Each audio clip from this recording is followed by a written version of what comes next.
नमस्ते किसान, मेरा नाम जयंती किसान है और हम आ चुके हैं किसान पाठशाला के वीडियो सलाह एंड R&D प्रोग्राम पर। एक मित्र ने कॉटन का वीडियो भेजा है, उसमें देखते और समझते हैं कि ये तो कॉटन का वीडियो है, लेकिन हम बात करते हैं हर कोई फसल की। अगर इस प्रकार की हर किसान के वहाँ समस्या होती है जो ध्यान नहीं रखते 4 पॉइंट पर, जो हम आगे बात करने वाले 4 पॉइंट, उसके ऊपर अगर ध्यान नहीं दिया तो बहुत ही ख़राब कंडीशन हमारी आती है फसल में। पहले वीडियो देखते फिर समझते हैं।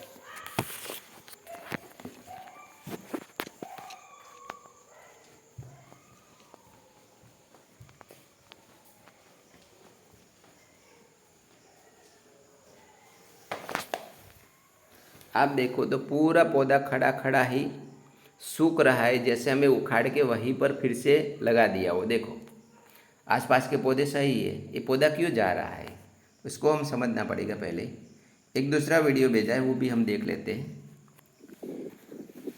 ये पौधा जिंदा तो है लेकिन मरने की कगार पर जिंदा है।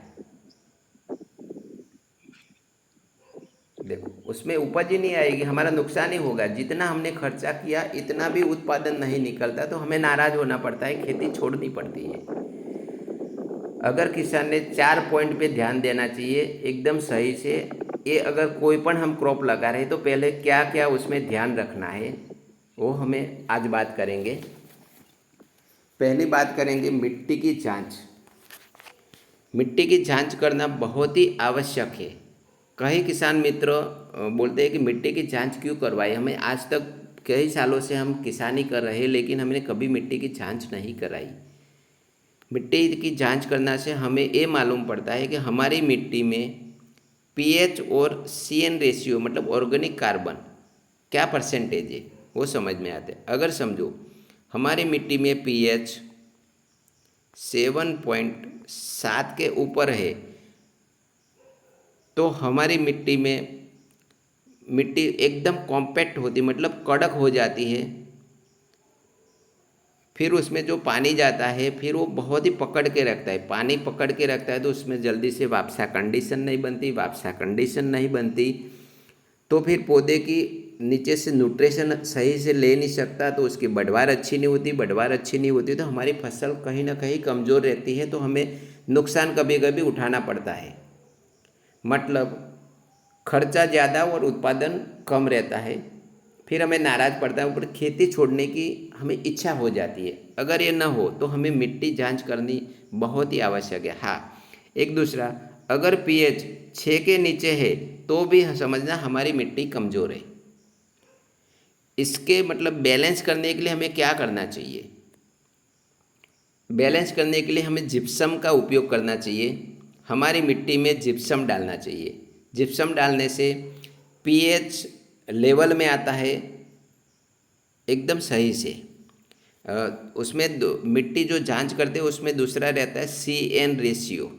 हमारी मिट्टी में सीएन रेशियो क्या है। सीएन रेशियो का मतलब होता है ऑर्गेनिक कार्बन। हमारी मिट्टी में ऑर्गेनिक कार्बन कितना परसेंटेज है।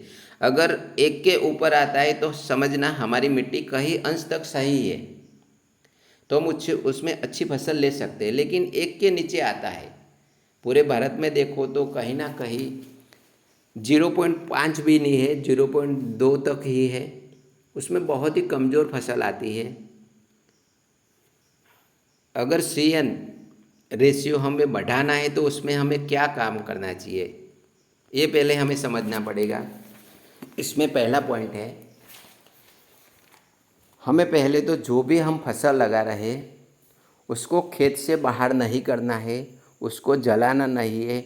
वही फसल हम जब पूरी हो जाए उसके बाद उसको मिट्टी में मिलाना है रोटा करके। हमें पहला काम ये करना पड़ेगा। दूसरा काम करना है, उसमें हरी खाद लगानी पड़ेगी, जैसा कि सन, ढैंचा, दलहनी फसल, तिलहनी फसल जैसे 45 दिन की होती है, उसके बाद उसको ज़मीन में मिलाया जाता है, उसको बोलते हैं हरी खाद। उससे भी ऑर्गेनिक कार्बन हमारा बढ़ता है। तीसरा काम है गोबर खाद। गोबर खाद भी हम डालें तो भी ऑर्गेनिक कार्बन बढ़ता है। वर्मी कंपोस्ट डालें तो भी ऑर्गेनिक कार्बन बढ़ता है। चौथा पॉइंट है हुमस। यानी कि वनस्पति जो हम जो भी है वो सड़ गलन करता है, उसके बाद उसमें से लाल पानी निकलता है, उसको बोलते हैं हुमस। हुमस हम कैसे हमारे खेत में बनाए, इसके लिए बलराम भैया ने किसान पाठशाला यूट्यूब चैनल पर बहुत सारे वीडियो बनाए। आप उसमें जाके देखो, समझो और हमारी खेती में वो अप्लाई करो। हुमस बहुत ही अच्छी चीज़ है, वो अगर हमारी फील्ड में हम देते रहे तो ऑर्गेनिक कार्बन हमारा 1% के ऊपर हम जल्द ले जा सकते हैं और हमारी फसल बहुत ही अच्छी तरह हम कर सकते हैं। इसके लिए हमें मिट्टी की जांच करनी बहुत ही आवश्यक है।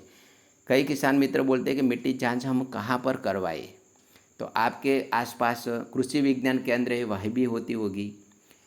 कृषि यूनिवर्सिटियाँ जहाँ वो वहाँ भी होती है। कहीं कहीं प्राइवेट लोग भी कर रहे हैं, जहाँ लेबोरेटरी लगी हुई है वही भी होती है। अगर कहीं पर भी ना मिलो तो बी किसान, जहाँ बड़वानी हमारी ऑफिस है तलून में, वहाँ भी अपना मिट्टी का सैंपल भेज के वहीं भी मिट्टी की जांच करवा सकते हो। तीसरा पॉइंट आता है उसमें, ज़मीन सुधारने के लिए हमें एक तो धूप खिलानी पड़ेगी। धूप खिलानी पड़ेगी मतलब जब गर्मी के दिन है उसमें गहरी जुताई करनी पड़ेगी। गहरी जुताई करते कम से कम 1 महीने तक हमें उसको धूप खिलानी पड़ेगी। अगर हमने ये प्रक्रिया की तो हम जो बार बार एक ही फसल ले रहे उसमें कहीं ना कहीं जो शत्रु फंगस या कोई बैक्टीरिया से आ जाता है, उसकी कॉलोनियाँ डिस्टर्ब होती है और उसमें हम कम कर सकते हैं। मतलब अच्छी फसल लेने के लिए जो खराब बैक्टीरिया, खराब फंगस है, उसकी कॉलोनियाँ तोड़ के हम कहीं अंश तक हमारी मिट्टी में वो कम कर सकते हैं, तो हमें बहुत ही कम नुकसान उठाना पड़ेगा। चौथा पॉइंट है, हमें जो हम खेती कर रहे उसके पैटर्न बदलनी पड़ेगी। मतलब हम अगर कॉटन लगा रहे या एरंडी लगा रहे या हम केला लगा रहे, तो बार बार उसी खेत में हम वही ना वही फसल बार बार लगाएंगे तो उसमें बहुत ही सारी खराब बैक्टीरिया, खराब फंगस क्रिएट होती है। ये न हो इसके लिए हमें क्या करना पड़ेगा, पहला पॉइंट है उसमें हमें एक ही फसल बार बार नहीं लगानी चाहिए। इसके लिए कम से कम 2 साल लगाने के बाद दूसरा क्रॉप लगाना चाहिए 1 साल तक, फिर हमें वही फसल लगा सकते हैं। दूसरा पॉइंट आता है उसमें हमें पैटर्न बदलनी है तो मिक्स क्रॉप करना चाहिए। तीसरा नंबर में आता है 70-30 खेती। ये रेशियो वाली खेती जो बलराम भैया किसान पाठशाला पे बहुत ही अच्छी तरह सिखाया है कि हम 70-30 खेती कैसे कर सकते हैं। उसमें ऑर्गेनिक कार्बन भी एकदम अच्छी तरह बढ़ता है, मित्र फंगस भी अच्छी तरह पनपती है, बैक्टीरिया हमारे जो मित्र है वो भी अच्छी तरह पनपते हैं। अगर हमने ये 4 पॉइंट पर एकदम सही से ध्यान दिया तो हम बहुत ही अच्छी हमारी फसल कर सकते हैं। ये जो आप वीडियो में देख रहे हो, इस तरह का हमारा एक भी क्रॉप का पौधा नहीं होगा। ये हम किसानों को समझना पड़ेगा और हमें मिट्टी की जांच सही से करवानी पड़ेगी और हमें आगे बढ़ना पड़ेगा। धन्यवाद।